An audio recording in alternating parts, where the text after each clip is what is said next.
Maithili express की शानदार प्रस्तुति।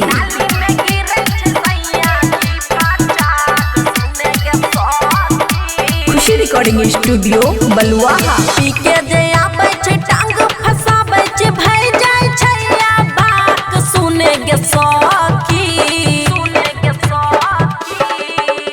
पीके जे आबै छै टांग फसाबै छै भई जाय छै या बात सुने गे सखी।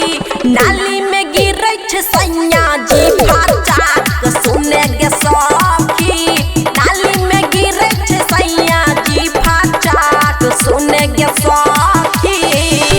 सुमित सतीश रैमा मिक्स बाय अमन अक्के।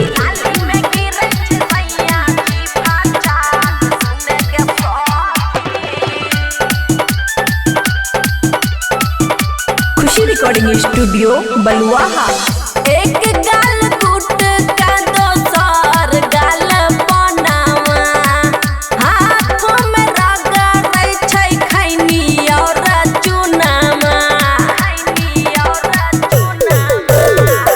एक गाल गुट का दोसर गाल बनावा हाथ में रगड़ै छै खैनी और चुनावा। हुचक के आबै डालै मुँह में लपाक सुने गे सखी। नाली में गिरै छै सैया जी फाचाक सुने गे सखी। नाली में गिरै छै सैया जी फाचाक सुने गे सखी।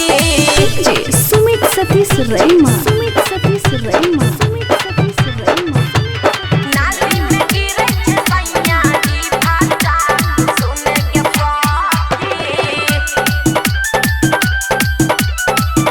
खुशी रिकॉर्डिंग स्टूडियो बलुआहा। रोशन दीवाना पिया बुझै नै लाचारी चिलम से बारै छै खूबे चिंगारी। रोशन दीवाना पिया बुझै नै लाचारी चिलम से बारै छै खूबे चिंगारी। खुशी से का बोलर नै उता फरी करे सट सट सुने गे सखी। नाली में गिरै छै सैया जी फाचाक सुने गे सखी। नाली में गिरै छै सैया जी फाचाक सुने गे सखी। खुशी रिकॉर्डिंग स्टूडियो बलुआहा।